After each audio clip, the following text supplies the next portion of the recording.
ना उबालने का झंझट और ना ही स्टीम करने का। यहाँ तक कि हमें चूल्हा भी चलाना नहीं पड़ेगा और शकरकंदी 8 से 10 मिनट में बन के तैयार हो जाएगी। इतनी नरम, मजेदार और जूसी तैयार होगी। रिजल्ट्स देख के आप खुद हैरान हो जाएंगे। अक्सर लोग ऐसे करते हैं कि शकरकंदी को उबालते हैं या तो शकरकंदी को स्टीम किया जाता है, फिर भी घंटा या आधा घंटा तो हमारा लग ही जाता है। ये भी मेथड अच्छा है, लेकिन हम इससे भी आसान तरीका इस्तेमाल करेंगे और चंद मिनटों में शकरकंदी को तैयार कर लेंगे, वो भी सिर्फ 8 से 10 मिनट। इससे 1 मिनट भी ऊपर नहीं लगेगा। चलें जी, स्टार्ट करते हैं। बिस्मिल्लाहिर्रहमानिर्रहीम। यहाँ मैंने शकरकंदी के 3 रैंडमली पीसेस उठाए और इसको एक प्लेट में रख लिया और इसी को मैं पकाऊंगी। सबसे पहले मैं शकरकंदी को अच्छे से वॉश कर लूंगी, इस पे जो डस्ट है वो उतर जाए। यहाँ मैं शकरकंदी को एक बाउल में ट्रांसफर करूंगी और इसमें मैं पानी ऐड कर दूंगी। शकरकंदी को पानी में अच्छे से डिप कर देना है, सिर्फ 5 मिनट के लिए।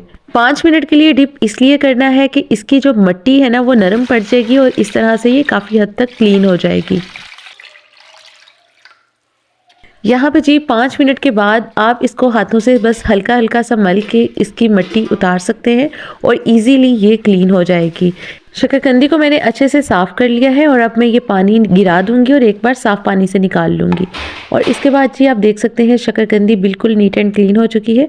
और यहाँ पे एक बात, यहाँ पे आपने शकरकंदी को ड्राई बिल्कुल नहीं करना, इसको ऐसे ही गीला ही रहने देना है। इसको आपने किसी भी चीज़ या आपने किचन टॉवल के साथ ड्राई नहीं करना, इसको इसी तरह गीला ही रहने देना है। यहाँ पे अब मैं शकरकंदी के जो एजेस हैं वो मैं रिमूव कर दूंगी, ताकि पकने के बाद इसका जो छिलका हम रिमूव करेंगे तो वो इजीली हो जाए।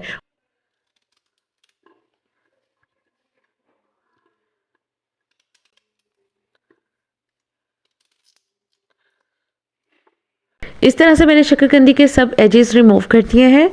अब मैं शकरकंदी को माइक्रोवेव करूंगी। आजकल माइक्रोवेव हर घर की ज़रूरत बन गया है और यकीनन ज़्यादातर घरों में माइक्रोवेव अवेलेबल होता है।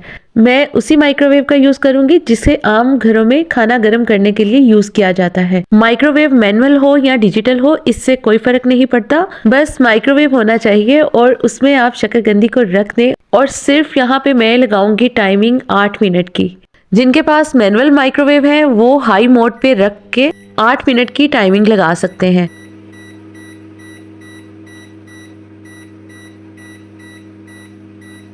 यहाँ पे 8 मिनट 51 सेकंड का मैंने टाइम लगाया है।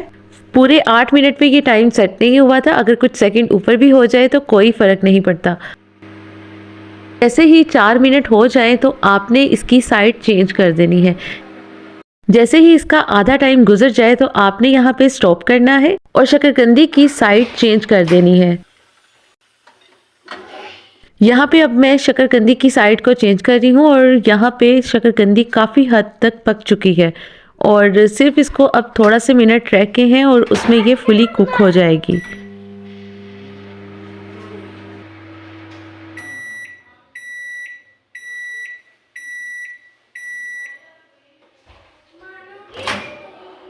यहाँ मैं छुरी की मदद से शकरकंदी को चेक कर रही हूँ कि ये अच्छी तरह से गल चुकी है। अब इस पॉइंट पे शकरकंदी बिल्कुल तैयार हो चुकी है। 8 मिनट के बाद अगर आपको लगे कि शकरकंदी में थोड़ी सी कसर बाकी है तो आप 2 मिनट का टाइम मजीद लगा सकते हैं। इससे ज़्यादा आपको टाइमिंग लगाने की ज़रूरत नहीं पड़ेगी। सिर्फ 8 या 10 मिनट में शकरकंदी बिल्कुल तैयार हो जाएगी। यहाँ मैं आपको शकरकंदी को छील के दिखाती हूँ। शकरकंदी बहुत ही गर्म थी। इसको मैं पील ऑफ करके आपको दिखाती हूँ कि ये कितनी सॉफ्ट है और कितनी आसानी के साथ इसके छिलके रिमूव हो जाते हैं।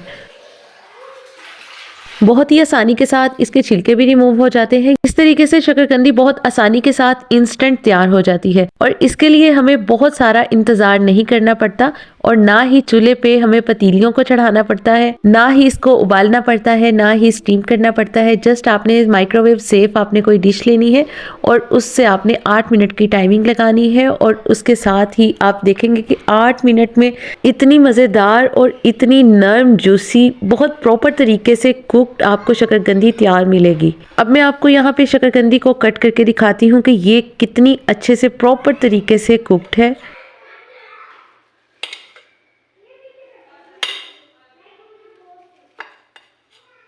शकरकंदी को मैंने बहुत बना के बिल्कुल नहीं कट किया। मैंने जिस तरह से ये रैंडमली पड़ी हुई है मैंने इसी तरह से इसको कट करके आपको दिखा दिया। अब इस टाइम पे अगर आपके पास चाट मसाला हो तो आप चाट मसाला इस पर ऐड कर सकते हैं। अगर नहीं अवेलेबल तो आप मेरी तरह ये मसाला बनाकर शकरकंदी पर डाल सकते हैं।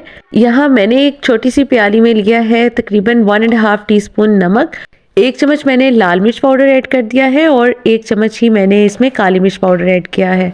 अब इन तीनों मसालों को मैंने अच्छे से मिक्स कर देना है और मिक्स करने के बाद आप देखेंगे एक बहुत ही मजेदार सा मसाला तैयार हो चुका है और इसको मैं शकरकंदी पे डाल दूंगी। लेकिन इससे भी पहले मैं शकरकंदी को मजीद जूसी बनाने के लिए इस पर मौसमी या खट्टे किन्नू, जिसको खटियां भी कहते हैं, मतलब इनमें से जो भी अवेलेबल हो आप वो ऐड कर सकते हैं और इस पर निचोड़ दें। और इसके बाद 1 अदद आपने लेमन लेना है और लेमन भी मैं इस पर ऐड करूंगी। इससे शकरकंदी का फ्लेवर बहुत ही मज़े का हो जाता है। ये सिर्फ उसी सूरत में जब आपके पास इमली की चटनी अवेलेबल ना हो या आप किसी भी किस्म की अगर आप चटनी पसंद करते हैं वो ना हो तो आप कर सकते हैं। इस तरह से भी शकरकंदी का फ्लेवर बहुत मज़े का हो जाता है और मज़ीद जूसी हो जाता है।